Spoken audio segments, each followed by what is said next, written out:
فقد قال الله سبحانه وتعالى في القرآن الكريم بسم الله الرحمن الرحيم إن الله وملائكته يصلون على النبي يا أيها الذين آمنوا صلوا عليه وسلموا تسليما اللهم صل على سيدنا محمد وعلى آل سيدنا محمد وبارك وسلم اللهم الله পাক জানে শেষ পর্যন্ত اللهم صل على سيدنا محمد وعلى آل سيدنا محمد وبارك وسلم سورة الشمس আমরা ইতোপূর্বে সূরাতুল লাইল পড়েছি। সূরাতুশ শামস, আর শামস আরবির মধ্যে এর বাংলা অর্থ হচ্ছে সূর্য, দি সান। তাহলে কোরআন শরীফে একটা চ্যাপ্টার আছে, ওই চ্যাপ্টারের নাম হচ্ছে সূর্য। ওই চ্যাপ্টারের নাম সূর্য আছে, মানুষ আছে, গরু আছে, গর্ত আছে। পবিত্র কোরআনের বিভিন্ন চ্যাপ্টারের নাম। আল্লাহ রাব্বুল আলামিন ইরশাদ করছেন ওয়াশ-শামসি ওয়া দুহাহা, ওয়াশ-শামসি ওয়া দুহাহা, দুইটা কসম। ওয়াল কমারি ইজা তালাহা ওয়ান নাহারি ইজা জাল্লাহা। আপনারা মনে মনে পড়েন, তাইলে একটু সওয়াব পেয়ে গেলেন। ওয়াল লাইলি ইজা ইয়াগশাহা ওয়াস সামাই ওয়া মা বানাহা ওয়াল আরদি ওয়া মা তাহাহা ওয়া নাফসিন ওয়া মা সাওয়াহা। আল্লাহ রাব্বুল আলামিন এখানে প্রায় 9টা জিনিসের কসম করেছেন।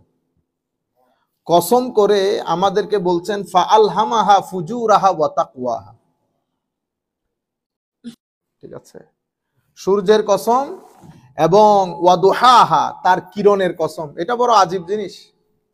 আপনারা যারা কলেজ ইউনিভার্সিটির লোক আছেন, আপনারা আজকে বাসায় গিয়ে সূর্যের ক্যারেক্টারিস্টিক পড়বেন। সূর্যের মধ্যে কি কি গুণ আছে, সূর্যের যেই ভোল্টেজ বা এর যেই গরমের বিষয়, তাপমাত্রা, এটা নিয়ে একটু অধ্যয়ন করবেন।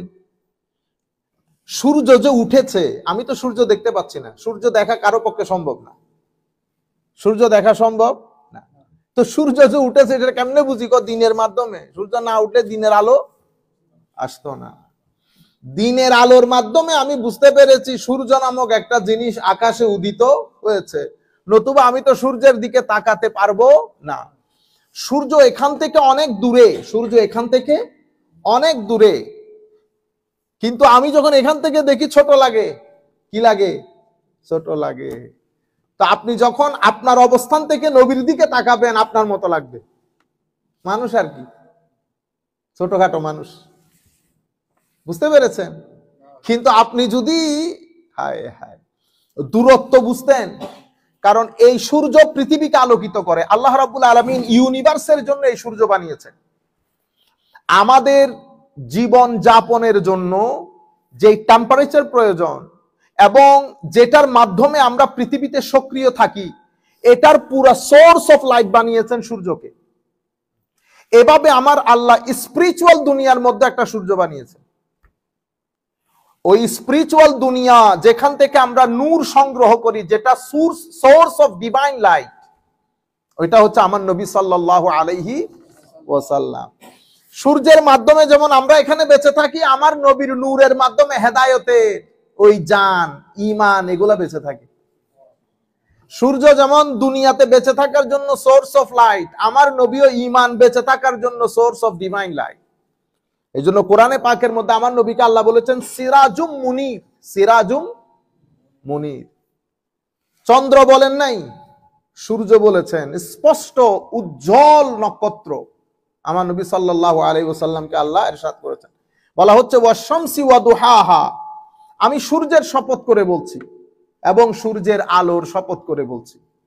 এখানে এই সূর্য এবং সূর্যের আলো, দুহাহা, এটার অর্থের যখন আমরা অর্থের দিকে যাই, তো হযরতে মুজাহিদ রাহমাতুল্লাহ আলাইহি বলছেন ওয়া দুহাহা মানে দুউহা ওয়া ইশরাকুহা, অর্থাৎ সূর্যের আলোটা।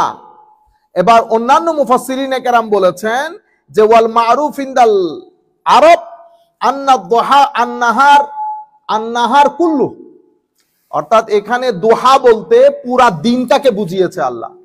তো তো আল্লাহ এখানে প্রথম আয়াতের মধ্যে সূর্যের শপথ করেছেন, সূর্যের কিরণ তথা পুরা দিনের শপথ করে আল্লাহ রাব্বুল আলামিন বলছেন ওয়াশ-শামসি ওয়া দুহাহা।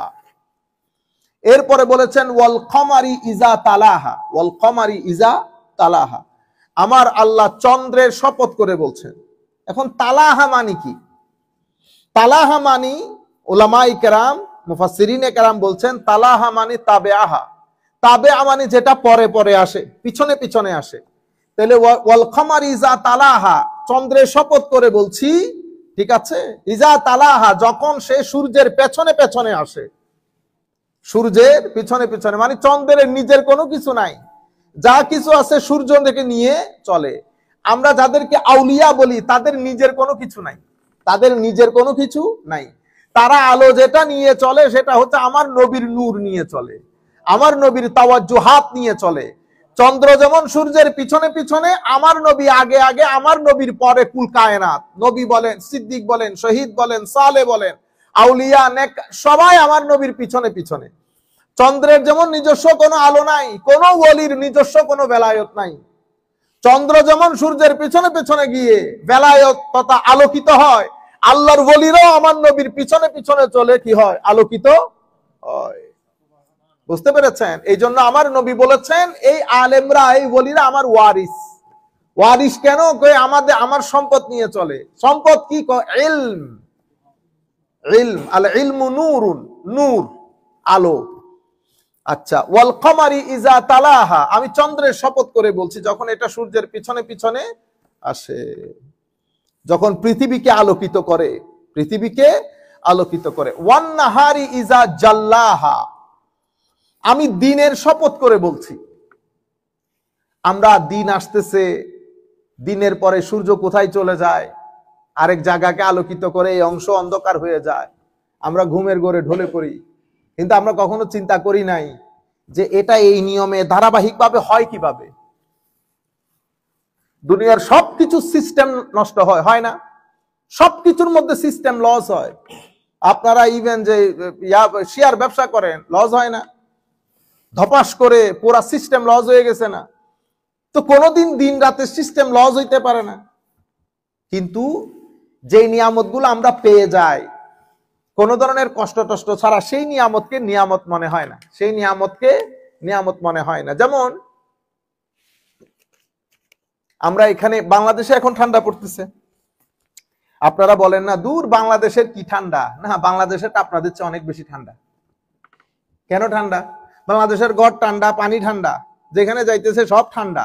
আমাদের এখানে গড়েও গরম, গাড়িতেও গরম, অফিসেও গরম, যেখানে যাইতেছি সব গরম, পানিও গরম।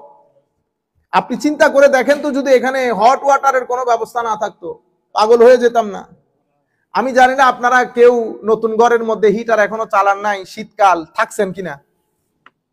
আপনি যত কম্বলই পরেন না কেন, সকাল উঠে গায়ের জ্বর হবে আপনার।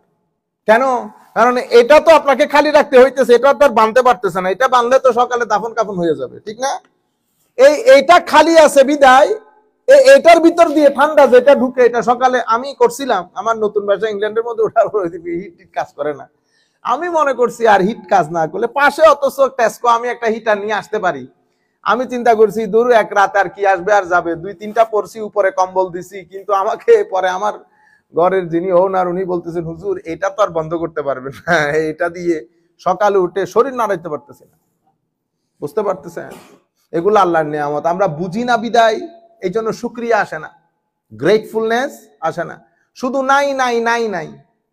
আমাদের মধ্যে আমরা যারা আছি, কখনো আল্লাহর দরবারে মানে আমাকে আল্লাহ যা টাকা দিয়েছেন আলহামদুলিল্লাহ, আমাদের ভিতর থেকে আসেন। আমরা খালি আরেকজনকে দেখি ও তো টাকা বেশি, আরে বেটা ওর টাকা বেশি ঠিক, তোমারে আল্লাহ কত জায়গায় বেশি দিছে, তুমি তোমারটা দেখো আগে।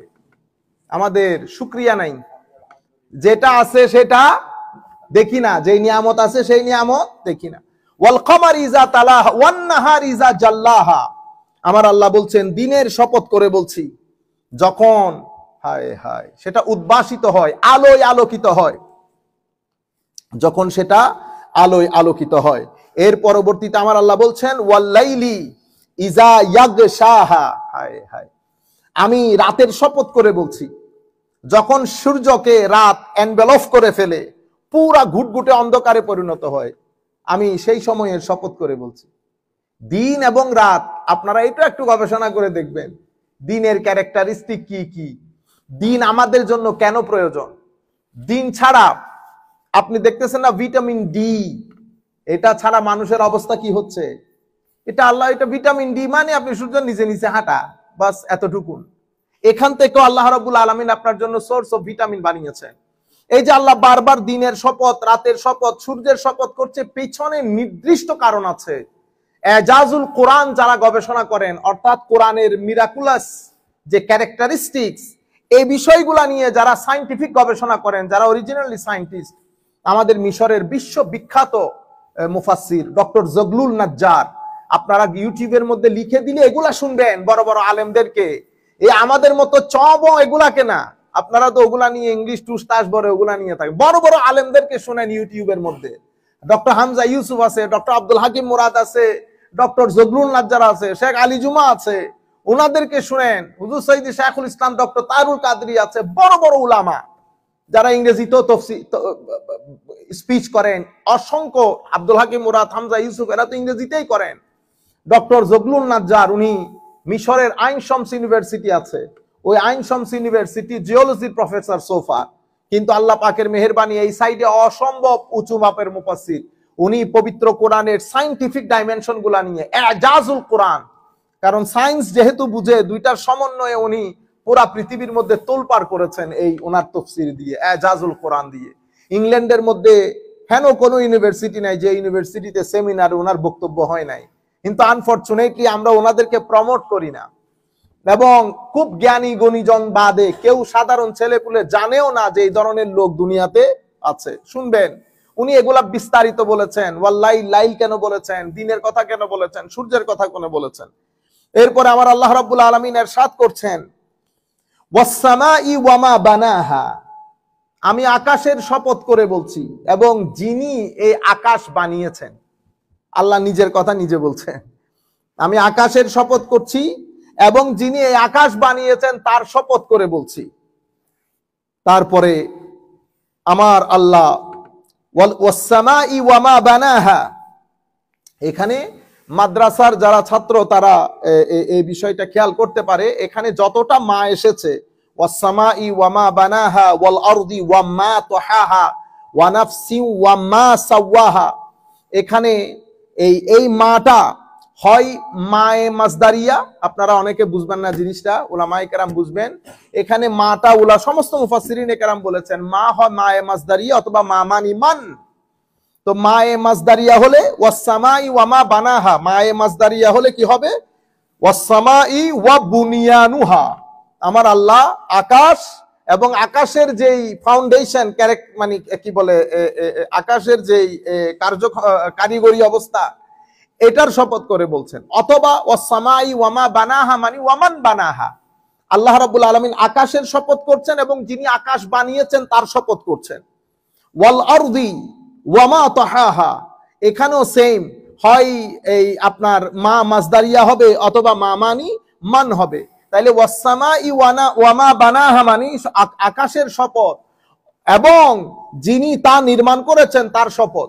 ওয়াল আরদি ওয়া মা তাহাহা, শপথ পৃথিবীর এবং যিনি তা বিস্তৃত করেছেন।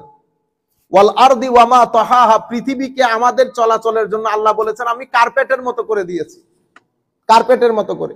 অথচ আমরা যেই মাটির উপর এখন থাকতেছি, এই মাটির ভিতরে যদি আপনি 21 ফিট ভিতরে যান, আমি জানি না আপনারা গরম মানে মাটির ভিতরের উষ্ণতা সম্পর্কে আপনাদের কতটুকু আইডিয়া আছে। আপনারা যারা কলেজ বিশ্ববিদ্যালয়ে পড়েন আপনারা এটা দেখবেন, মাটির ভিতরে আমরা যে লেয়ারে আছি, এই লেয়ারের 21 থেকে 22 ফিট বা 25 ফিট ভিতরে গেলে এটার গরম কি রকম, আর যদি 40 ফিট ভিতরে যান তো কতক্ষণ থাকতে পারবেন। কিন্তু আমার আল্লাহ লেয়ারের উপর লেয়ার, লেয়ারের উপর লেয়ার দিয়ে পুরা পৃথিবীকে আমার আল্লাহ বলছেন আমি কার্পেটের মতো বিছিয়ে দিয়েছি তোমাদেরকে, যাতে তোমরা এখানে আরাম করে থাকতে পারো। এবং আমি অ্যাটমসফিয়ারকে তোমাদের শরীরের সাথে যায় এমন করে পুরো ওয়েদারটাকে ডিজাইন করেছি, পুরো ওয়েদারটাকে ডিজাইন করেছি। ওয়া নাফসি ওয়া মা সাওয়াহা, তাইলে আমি আপনাদেরকে যেটা বলতে চাচ্ছিলাম, এখানে যত মা এসেছে, মাটা হয় মায়ে মাজদারিয়া অথবা মা মানি মান। তাহলে ওয়া নাফসিন ওয়া মা সাওয়াহা, আমার আল্লাহ প্রাণের শপথ করছেন এবং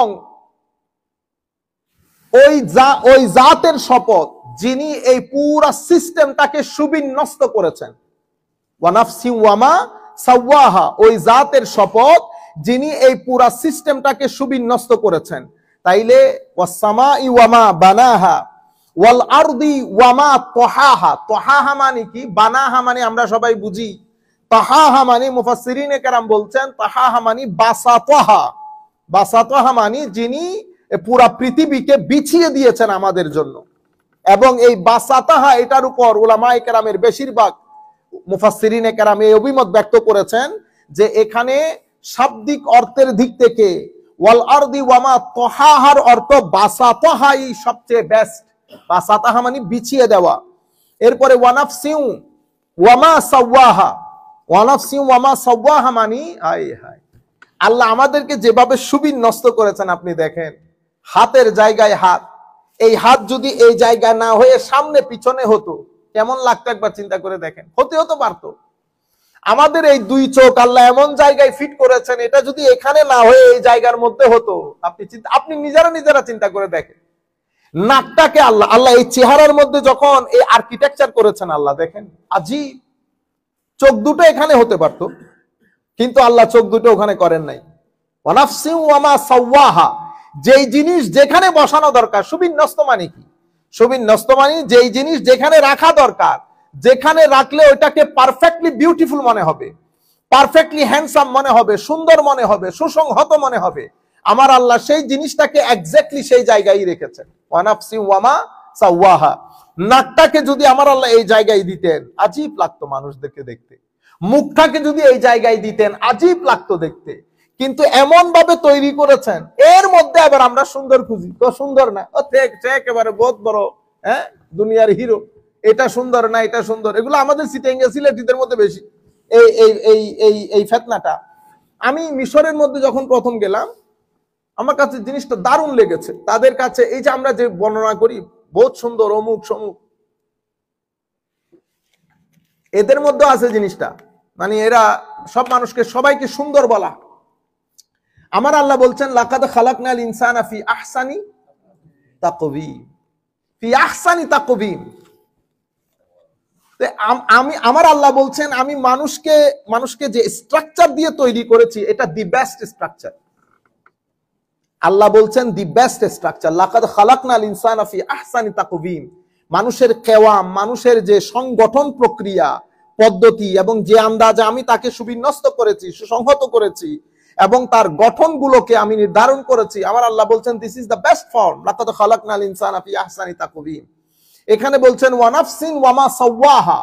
এটা কত দারুণ জিনিস, এবং এটা আল্লাহকে বুঝার জন্য, আল্লাহর কুদরত বুঝার জন্য, কুদরতে কামেলাকে বুঝানোর জন্য এটা যে কত বড় একটা দলিল, যে কারণে আল্লাহ রাব্বুল আলামিন এই পুরা বিষয়ের শপথ করছেন ওয়া নাফসিন ওয়া মা সাওয়াহা।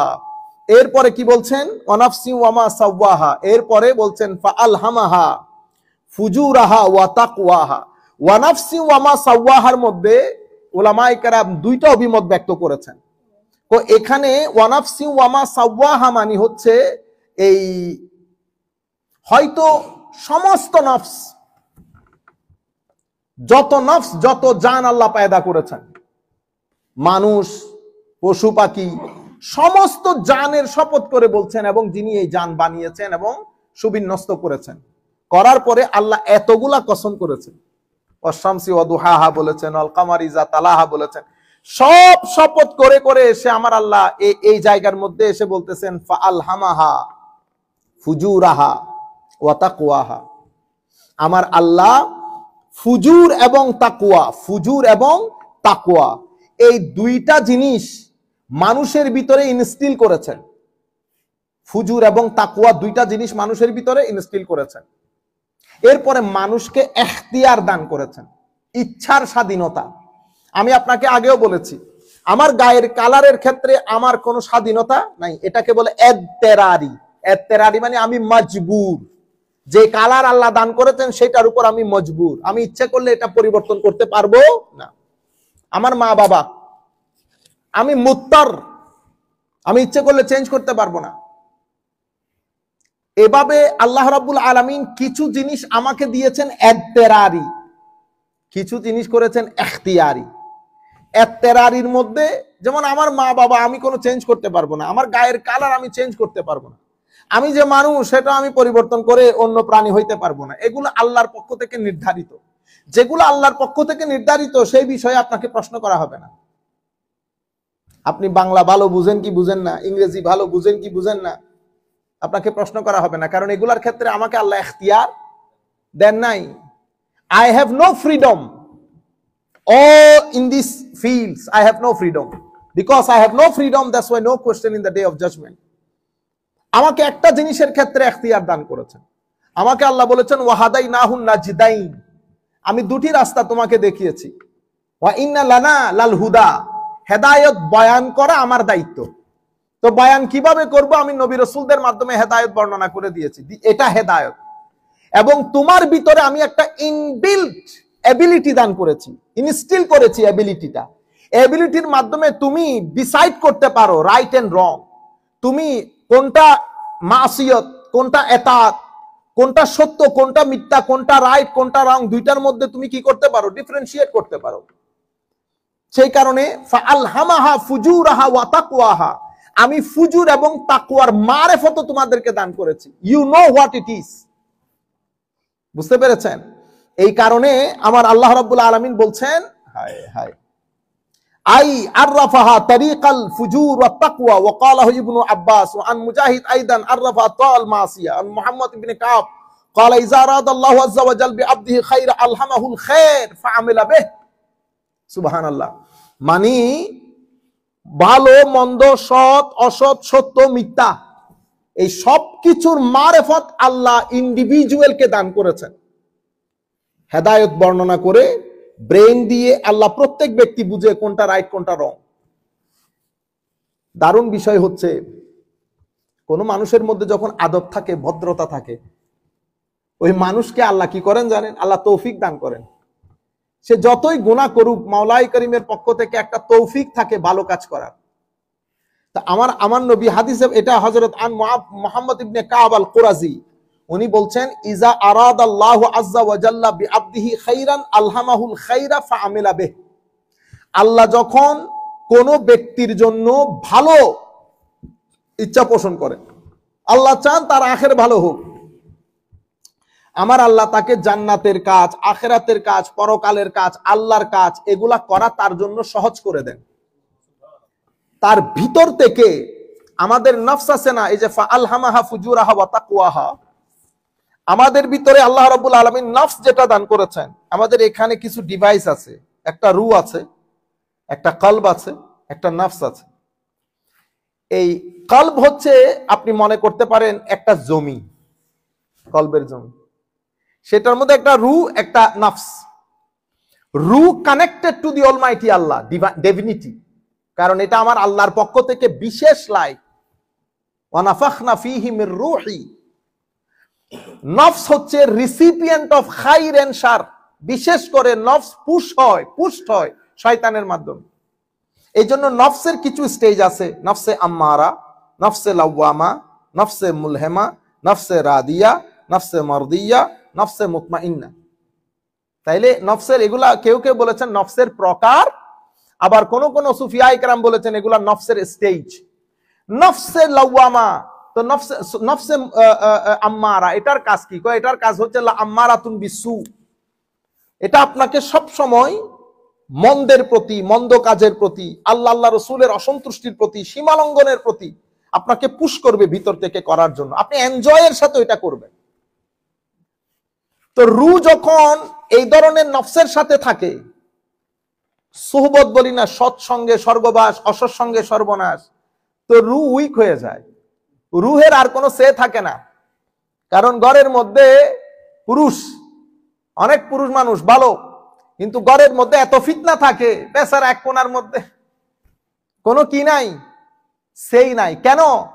অনেক নষ্টের মধ্যে এক ব্যক্তি ভালো হয়ে কোনো লাভ নাই, বেচারা কি করে ফেলে। আমার নবী বলেছেন হাদিসে পাকের মধ্যে, আখিরি জামানায় আমার যারা উম্মত, আমার সুন্নতের উপর আমলকারী, এশক আছে, আদব আছে, ভদ্রতা আছে, এগুলা সমাজের সাইডে সাইডে চলবে, এদেরকে 2 পয়সার পাত্তা কেউ দিবে না। তো এখানে নফসেও যখন এই নফস আম্মারা থাকে, তো রু আস্তে আস্তে উইক হয়ে যায়।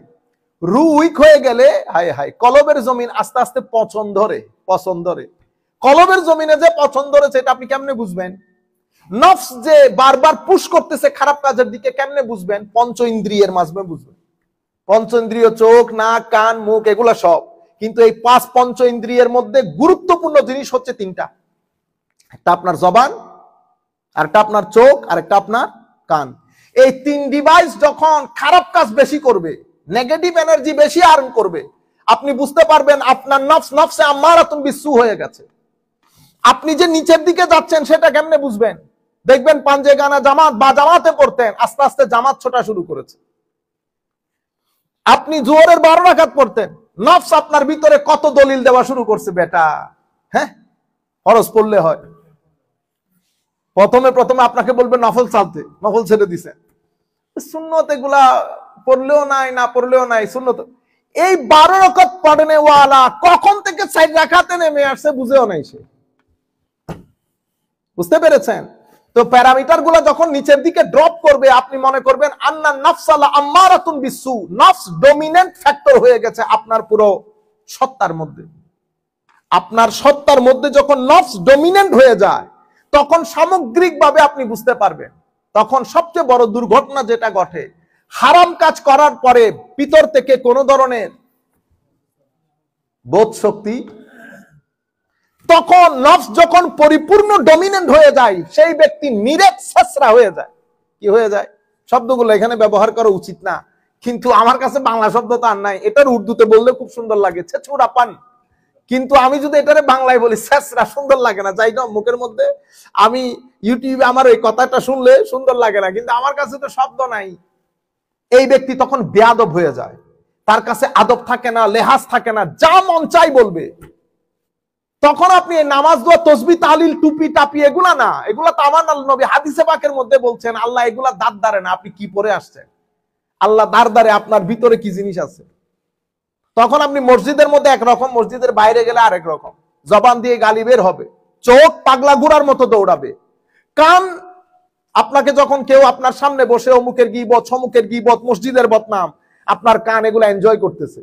তাহলে 3টা ডিভাইস যখন এগুলা এনজয় করবে, তো আপনি ধরে নিতে পারবেন আন্না নাফসালা আম্মারাতুন বিসু, নফস ডমিনেন্ট হয়ে গেছে আপনার ভিতরে। নফস যখন ডমিনেন্ট হবে, ভালো কাজগুলো আপনার জীবন থেকে কমতে শুরু করবে, আস্তে আস্তে এখানে আসবে। আগে নামাজ পড়লে মহব্বত লাগতো, মহব্বত খতম হয়ে গেছে, রূহ খতম হয়ে গেছে আপনার জীবন এভাবে। তা আপনি যদি মনে করেন যে না, তো এর হলে কি হবে, আপনি ডিস্টার্ব হয়ে যাবেন, আপনার জিন্দেগি ভালো লাগবে না, দুনিয়া ভালো লাগবে না।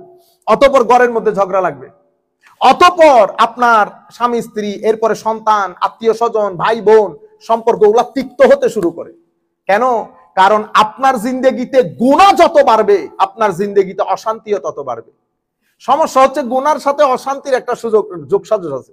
কারণ গুনার মাধ্যমে আপনার কলব জর্জরিত হয়, কলবের মাধ্যমে সম্পর্কে সৌন্দর্য রচিত হয়, সম্পর্ক নষ্ট হয় বিচারের মাধ্যমে, ভিতর নষ্ট হয় পাপ কাজের মাধ্যমে। এজন্য কবি নজরুলের কথা না, হ্যাঁ বলেছেন, পরিশ্রমে আনে ধন, পুণ্যে আনে সুখ। আপনার জীবনে পুণ্য যত বেশি, সুখ তত বেশি।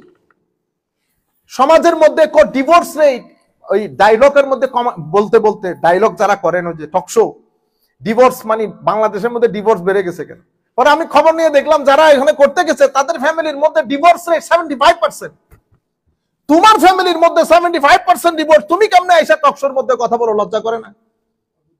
আপনারা বুঝতে পারেন ঘটনা হচ্ছে কি? ঘটনা আপনি যতক্ষণ পর্যন্ত গুনাহ না কমাবেন, ততক্ষণ পর্যন্ত এটা কমবে না। এটা গুনাহ বাড়লে এটা বাড়বে, গুনাহ কমবে এটাও কমবে। রমজানের মধ্যে আপনাদের এত ভালো লাগে কেন? রমজানের মধ্যে ডিপ্রেশন লাগে। রমজানের মধ্যে এত ভালো লাগার কারণ হচ্ছে আপনার এই 3টা ইন্দ্রিয় ভালো কাজের প্রতি অভ্যস্ত হয়ে যায়, ভিতরে এক ধরনের শান্তি অনুভব করেন। তাইলে এটা নফসে আম্মারা হয়েছে। এখন আপনার ভিতরে এই যে মানে আপনি রাইট ট্র্যাকের মধ্যে আসতেছেন, কিভাবে বুঝবেন? যখন আপনার মধ্যে বোধোদয় হবে, নফস তো আমাকে খেয়ে ফেলতেছে, আমি চেঞ্জ হতে হবে, চোখ দিয়ে পানি পড়তেছে, আল্লাহ আমাকে পরিবর্তন করেন, আমি তওবা করতেছি তোমার দরবারে। এটা হচ্ছে আপনার, এটাকে তওবা বলে। আপনি নফসে আম্মারা থেকে বের হয়ে আসতে চাচ্ছেন, এটাকে তওবা বলে। তওবা মানে এমনি এমনি করা না, তওবা মানে নফসে আম্মারার ওই গ্রাম থেকে আপনি বের হতে চাচ্ছেন।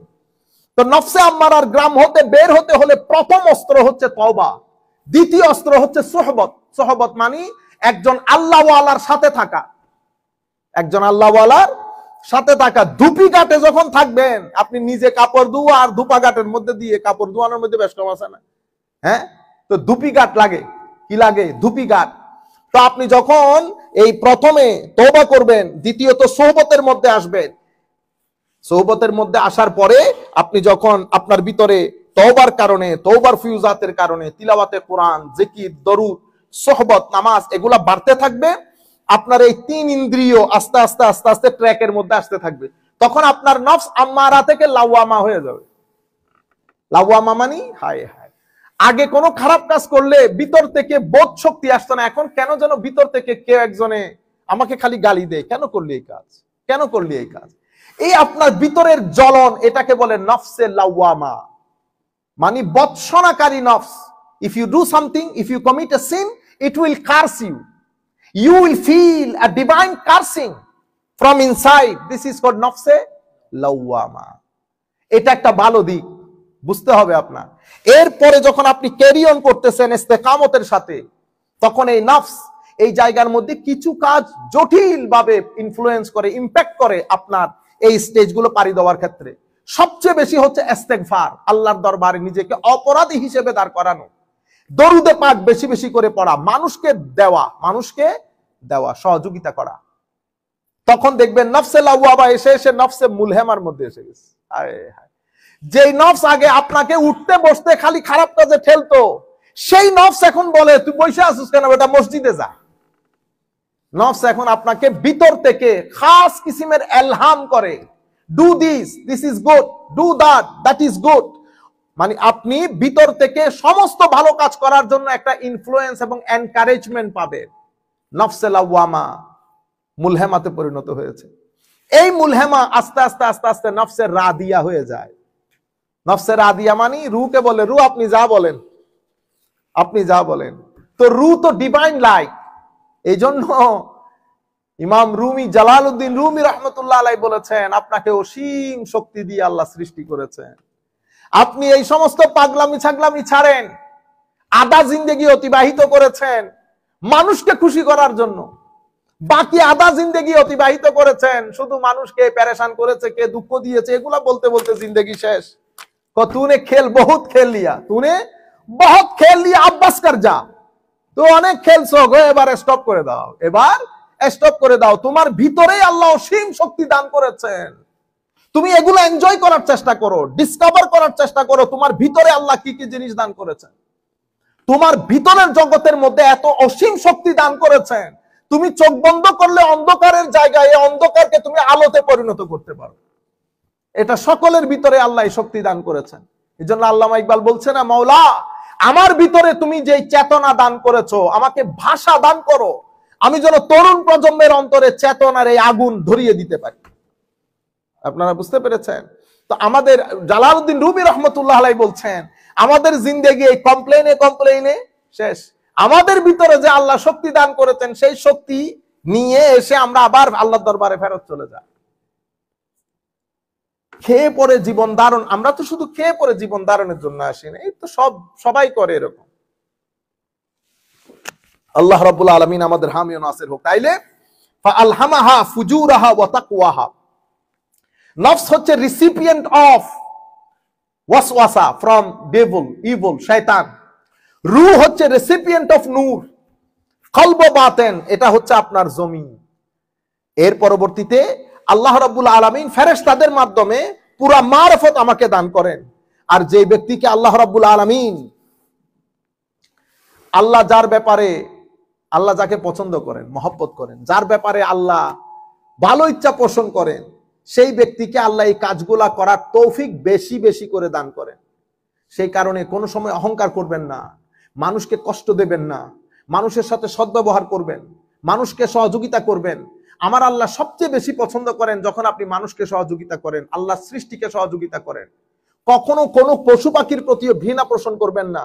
এই কুত্তো, আমাদের সিটিংয়ের লোক বলে এই কুত্তো না, ও কুকুর আপনি বানাইছেন।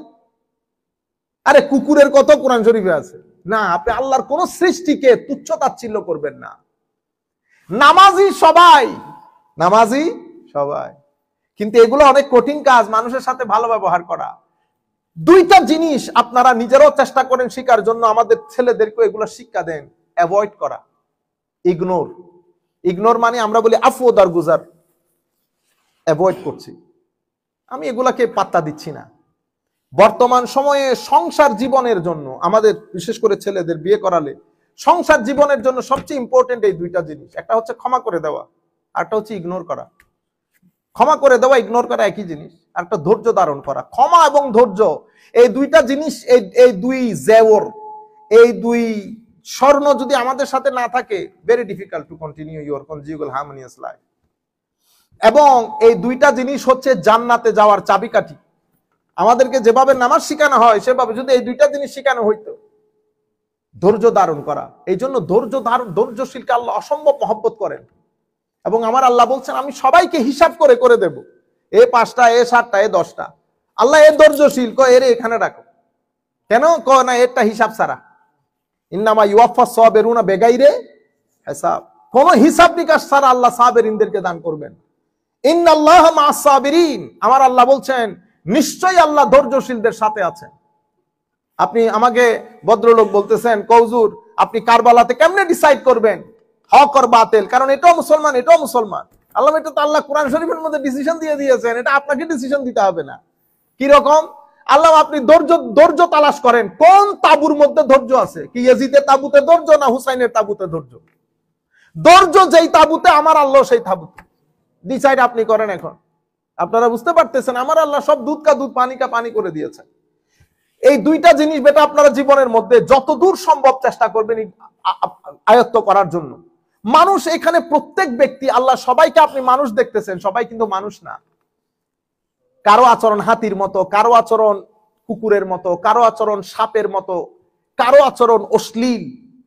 তো এখন আমি এমন সোসাইটির মধ্যে বাস করছি, মানুষ কিন্তু কেউ চরিত্রের দিক থেকে হাইওয়ানের মতো, কেউ চরিত্রের দিক থেকে শয়তানের মতো, কেউ চরিত্রের দিক থেকে ফেরেশতার মতো, কেউ চরিত্রের দিক থেকে কিছু শয়তান কিছু ফেরেশতা, এরকম varieties types of human being.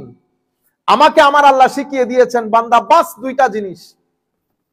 সেটা কি? ওয়াল্লাযীনা ইউনফিকুনা ফিস সাররাই ওয়াদ দাররা ওয়াল কাযিমিনাল গায়যা ওয়াল আফিনা আনিন নাস ওয়াল্লাহু ইউহিব্বুল মুহসিনিন। আমার আল্লাহ বলতেছেন বান্দা যারা খুব খারাপ অবস্থা, অর্থনৈতিকভাবে খারাপ অবস্থা থাকলেও মানুষের সাথে নিজের সম্পদ শেয়ার করে, ভালো অবস্থার মধ্যেও শেয়ার করে, গুসাকে হজম করে, মানুষের ছোটখাটো ক্ষমা এগুলাকে ইগনোর করে, দারগুজার, ক্ষমা চাওয়ার আগে মাফ করে দেওয়া, এগুলাকে ইগনোর করা, অ্যাভয়েড করা,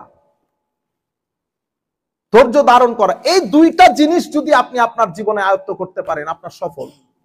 পৃথিবীর কোনো কিছু আপনাকে টাচ করবে না, কারণ প্রত্যেক ব্যক্তি তার অবস্থান অনুযায়ী আপনার সাথে আচরণ করবে। কারণ আপনি যদি ওখানে রিঅ্যাক্ট দেখাইতে, আপনি জাস্ট, এই জন্য আমার নবীকে আল্লাহ সিম্পল একটা জিনিস শিখিয়ে দিয়েছেন, ওয়াইজা খাতাবাহুমুল জাহিলুনা ক্বালু সালামা। হাবিব, ওই জাহেল মূর্খ এরা কি বুঝবে আপনার শান ও মান? এরা এদের অবস্থান থেকে কথা বলবে। ওয়াইজা খাতাবাহুমুল জাহিলুন ক্বালু সালামা। ঠিক আছে ঠিক আছে ভাই, তোরা থাক, লা আ'বুদু মা তা'বুদু, ঠিক আছে, লাকুম দীনুকুম ওয়ালিয়া দীন, তোমারটা নিয়ে তুমি থাকো, আমারটা নিয়ে আমাকে থাকতে দাও, ডিস্টার্ব করিও না, বাস। তো এরা যে এই বেয়াদবি করছে, আমার নবী হাত তুলে বদদুয়া করেন নাই। আমার নবী শুধু, আমার নবীকে আল্লাহ শিখিয়ে দিয়েছেন ক্বালু সালামা। তো জবাব কে দিবে? আমার আল্লাহ বলতেছেন যেখানে যেখানে জবাব দেওয়ার দরকার সেই জবাবগুলো আমি দেব। সেই জবাবগুলা রুয়ে জমিনের মধ্যে কোন নবীর পক্ষ থেকে জবাব আল্লাহ দেন নাই। নবীদেরকে সাথে এত বেয়াদবি করা হয়েছে, নবীদেরকে সাফিহ বলা হয়েছে, মানে বোকা। সেই জায়গার মধ্যে নবী নিজে জবাব দিয়েছেন, আল্লাহ জবাব দেন নাই। নবীর জবাব নবী দিয়েছেন। নবী নিজে বলেছেন আমি বোকা না, আমার ভিতরে এই বোকামি নাই। কোন জায়গায় বলেছেন অপদার্থ, নবী বলেছেন আমি অপদার্থ নই, শুধু একটা জায়গার মধ্যে আমার নবীর পক্ষ থেকে আল্লাহ জবাব দিয়েছেন, সেটা নবী, আমার নবী সাল্লাল্লাহু আলাইহি ওয়াসাল্লাম নির্বংশ বলেছেন, আমার আল্লাহ বলেছেন ইন্না শানিয়াকা হুয়াল আবতার। হাবিব আপনি কথা বলতে হবে না, আমি কথা বলতেছি। আবু লাহাব বলেছে তাব্বাত তাব্বান লাকা ইয়া মুহাম্মদ, আমার আল্লাহ বলছেন তাব্বাত ইয়াদা আবি লাহাব। আরেক বেয়াদব আমার নবীর সাথে বেয়াদবি করেছেন, আমার আল্লাহ তাকে বলতে বলতে বলতে বলতে শেষ পর্যন্ত বলেছেন কি জানেন? হায় হায়, জানিম বলেছেন। আল্লাহ আমার নবীকে বলছে হাবিব কথা বলিয়েন, এর বাবা নাই। বুঝতে পেরেছেন? ফাদারলেস। আপনারা বুঝতে পারতেছেন তো কি বলেছে? হ্যাঁ, বাদা যালিকা জানিম। এভাবে আমার নবীর পক্ষ থেকে আমার আল্লাহ জবাব দিয়েছেন, কিন্তু আমার নবীকে বলেছেন কি? ক্বালু সালামা, আপনি বলবেন। এবং আমার নবীকে আল্লাহ এটা শিখিয়ে দিয়েছেন, কোনটা? এই আশেপাশে যা আছে তাদের সাথে আপনি আফু দরগুজর, ক্ষমা করে দেন, ইগনোর করেন, অ্যাভয়েড করেন। করতে করতে আমার নবীকে পাথর মেরে রক্তাক্ত করে দিয়েছে, সেখানেও আমার নবী অ্যাভয়েড করেছে, কথা বলেন নাই। আপনারাও এই দুইটা জিনিস চেষ্টা করবেন। রিয়াকশন দেখানো খুব সহজ আল্লাহর দুনিয়ার মধ্যে, যে কেউ দেখাইতে পারে রিয়াকশন।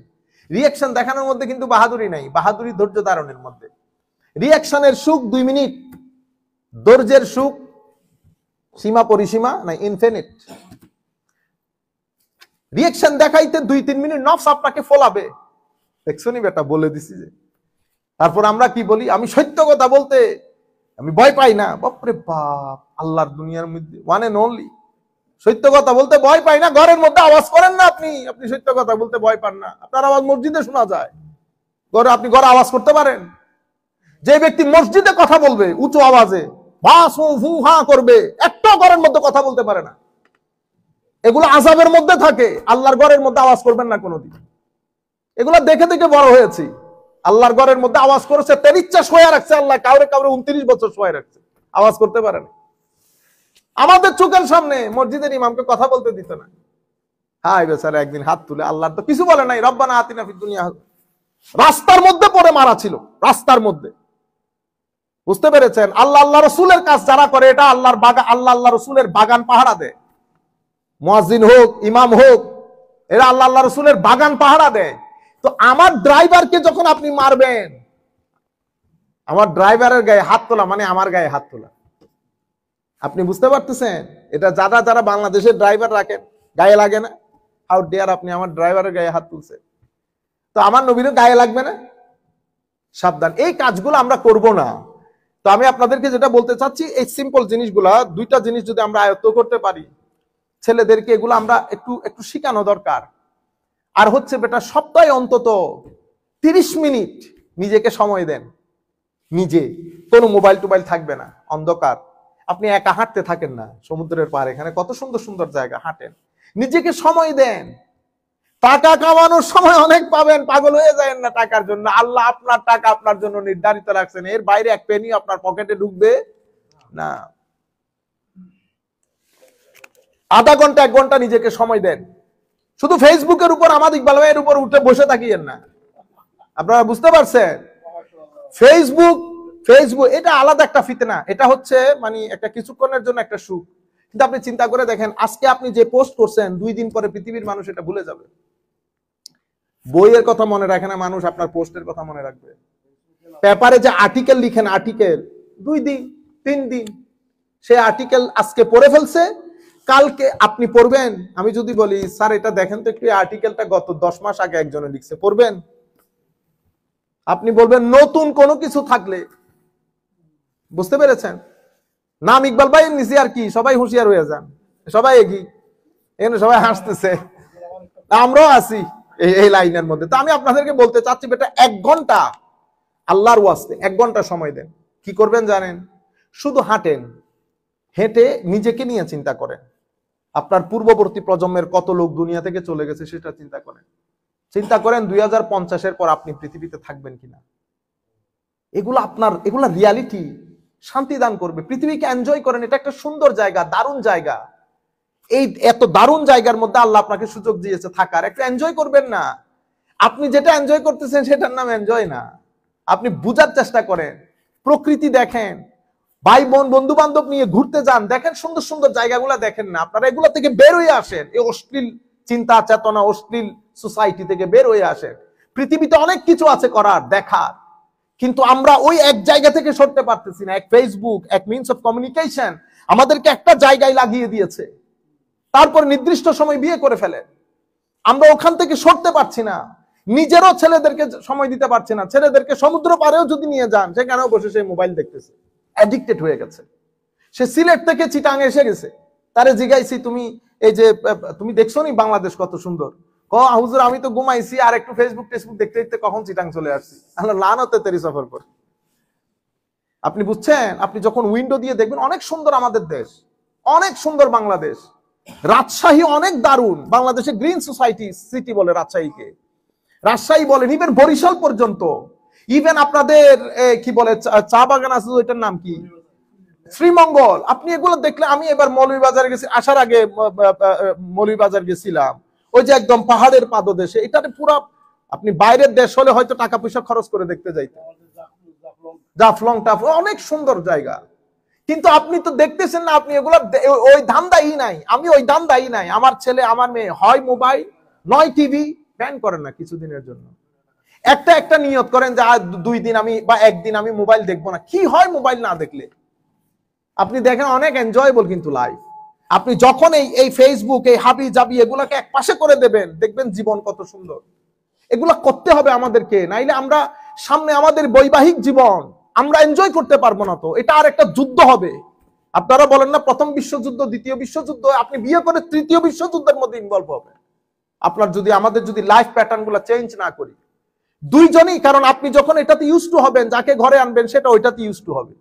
তা আপনারা জীবন করবেন কেমনে? কেউ কাউকে বুঝবেন না। সময় দেন, পৃথিবী দেখেন, সমুদ্র দেখেন, আল্লাহ রাব্বুল আলামিন মাউন্টেন পাহাড় দেখেন, পৃথিবীর সৌন্দর্য প্রকৃতি দেখেন, সবাইকে নিয়ে যান, সময় কাটান। মোবাইল কিছুক্ষণের জন্য বাদ দেন, দেখবেন পৃথিবী অনেক সুন্দর। সেই কারণে আল্লাহ এই দিনের শপথ, রাতের শপথ, সমুদ্রের শপথ, পাহাড়ের শপথ, উটের পর্যন্ত শপথ করেছেন আমার আল্লাহ। কোন একটা কারণ তো আছে। এটা আপনি দেখবেন, আপনার ভিতর জগৎ জুড়িয়ে যাবে। আপনার নফস পাগলা ঘোড়ার মতো হয়ে গেছে, কারণ আমার চোখ পাগলা ঘোড়ার মতো হয়ে গেছে। নফস পাগলা ঘোড়ার মতো হয়ে গেছে, কারণ আমার কান, আমার জবান পাগলা ঘোড়া হয়ে গেছে। পাগল হয়ে যাচ্ছে আমরা। আল্লাহ রাব্বুল আলামিন আমাদের হামি ও নাসির হোক। আমরা ফাআলহামাহা ফুজুরাহা ওয়া তাকওয়াহা পর্যন্ত থাকি। এরপরে কদে আফলাহা মান যাক্কাহা আগামী সপ্তাহে বলবো। এটা তাসাউফের বেশ কিছু জিনিস আমি চাচ্ছি এই 2টা আয়াত নিয়ে একটু সময় অতিবাহিত করি। এমনিতে এগুলা অত দ্রুত বলে যায়, কারণ উলামায়ে কেরাম আরো অনেকেই এগুলা কমপ্লেইন করেন, হুজুর ব্যাখ্যা বেশি হয়ে যায়। অথচ এখন আমরা এগুলা কাকে বলবো? আমি তো ধরতে গেলে যদি ওয়াশামসি ওয়া দুহাহা, আমার খুব ইচ্ছে ছিল শুধু ওয়াশামসি ওয়া দুহাহা বলি, এটা অনেক জানার জিনিস আছে এখানে। কিন্তু ওনারা, আমি জানি না, সবাই বিরক্ত হয়ে যায়, হুজুর ব্যাখ্যা বেশি হয়ে গেছে, বলি তো নাই। আল্লাহ রাব্বুল আলামিন আমাদের হামি ও নাসির হোক। মাওলাই করিম আমাদেরকে কবুল করুক। ওয়া মা আলাইনা ইল্লাল বালাগুল মুবিন। আসসালামু আলাইকুম ওয়া রাহমাতুল্লাহ। জি প্লিজ।